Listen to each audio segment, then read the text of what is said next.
शायकीन cricket की एक बड़ी तादाद ये समझती है कि साबिक प्लेयर्स के पास पाकिस्तान क्रिकेट के तमाम मसाइल का हल है।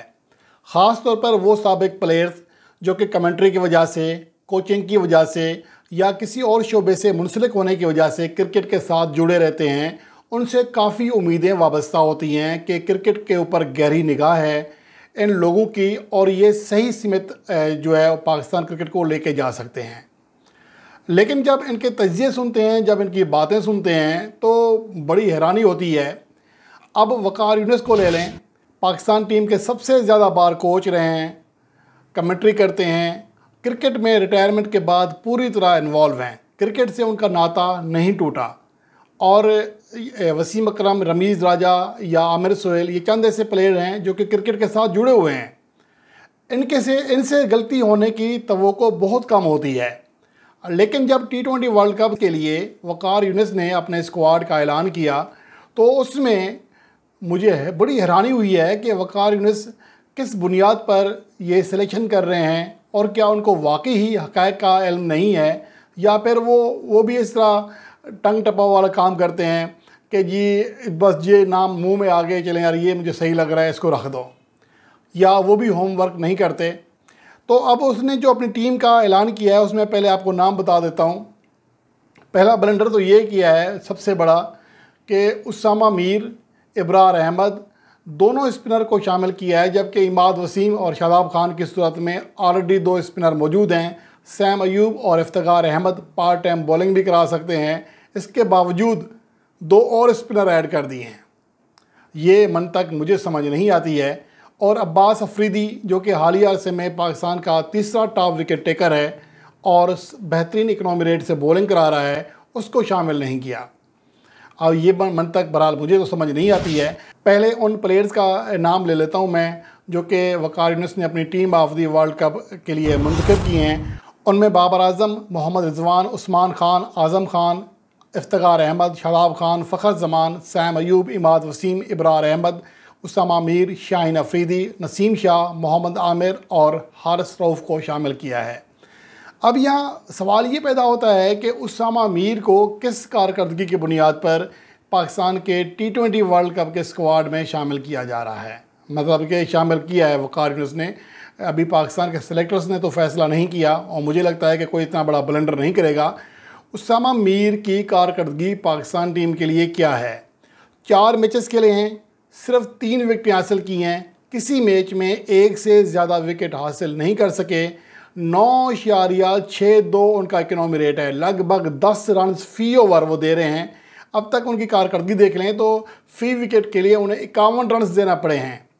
पहले मैच में 51 रन दिए, 4 ओवर में कोई विकेट नहीं मिली। 12.75 लगभग 13 रन फ़ी ओवर उन्हें रन्स पड़े ऑकलैंड के मकाम पर। उसके बाद अगले मैच में 9.75 के इकनॉमी रेट से रन्स दिए, सिर्फ 1 विकेट हासिल की। अलबत्ता उनका जो तीसरा मैच था वो कदरे बेहतर था, जो उनकी बेस्ट बॉलिंग परफॉर्मेंस थी, 21 रन देकर 1 विकेट हासिल की। लेकिन उसके बाद अब जो लाहौर में मैच खेला गया, जो उसे खिलाया गया, उसमें वो 10.75 लगभग 11 रन फ़ी ओवर के इकनॉमी रेट से रन्स देते हुए 4 ओवर में 43 रन दिए और सिर्फ 1 विकेट हासिल की। ये उसामा मीर की कारकर्दगी है।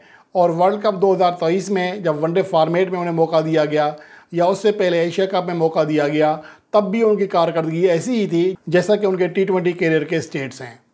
तो इस कारकर्दगी की बुनियाद पर अब मुझे समझ नहीं आती है कि किस तरह वक़ार यूनिस जैसा खिलाड़ी, साबिक प्लेयर, कमेंटेटर, साबिक कोच जो क्रिकेट पर गहरी निगाह रखता है, वो किस तरह उसामा मीर को सिलेक्ट कर सकता है। और उस सूरत में जब पाकिस्तान की जो स्क्वाड है उसमें ऑलरेडी 2 स्पिनर वो हैं जो कि प्लेइंग 11 में जगह बनाते हैं, इमाद वसीम भी, शादाब खान भी और इब्रार अहमद भी शामिल हैं। इब्रार अहमद की जो कारकर्दगी है मेरे ख्याल में इसलिए बेस्ट है कि अब तक पाकिस्तान के ये हालिया अरसे में 2023 से जो भी बॉलर खेल रहे हैं तो उनमें वाहिद बॉलर हैं जिनका इकनॉमी रेट गेंदों से 6 से कम है, यानी गेंदों से कम रन दिए हैं। तो इसलिए उनकी कारकर्दगी के ऊपर ज़्यादा बात नहीं की जा सकती, वो सिलेक्टेबल हैं। और उसके अलावा ज़मान खान को ड्रॉप किया है। ज़मान खान की कारकर्दगी को कि हालिया सीरीज़ में बेहतर नहीं रही है, लेकिन जब से उन्हें मौका मिला है 10 मैचों में 7 विकेटें हासिल कर चुके हैं, 7.5 रन फ़ी ओवर से कम इकनॉमी रेट है। इसके अलावा अब्बास अफरीदी जो कि 2023 से पाकिस्तान के तीसरे टॉप विकेट टेकर हैं शाहीन शाह अफरीदी के बाद और हारिस रऊफ के बाद। इन दोनों ने 13 और 9 मैचेस खेले हैं, जबकि अब्बास अफरीदी को उनसे आधे से भी कम सिर्फ 5 मैचेस खेलने का मौका मिला और 5 मैचेस में 10 विकेटें हासिल की हैं और फी विकेट के लिए 13 से भी कम रन दिए हैं।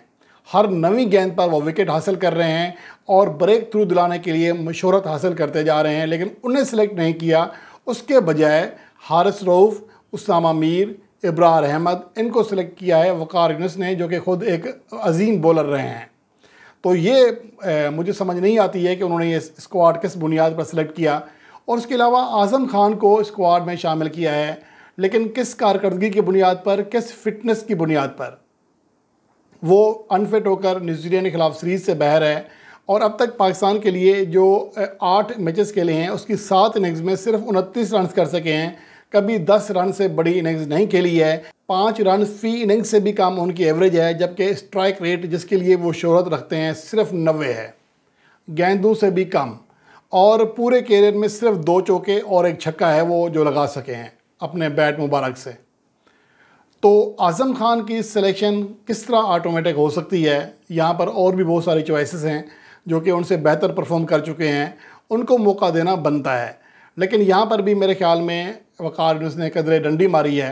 तो ये नाजरीन आपके सामने स्क्वाड है वकार यूनुस का, इससे आप कितने मुतफिक हैं और आपके स्क्वाड में आपके ख्याल में इनमें से कौन कौन स्क्वाड में शामिल होना चाहिए और किस किस को शामिल नहीं होना चाहिए।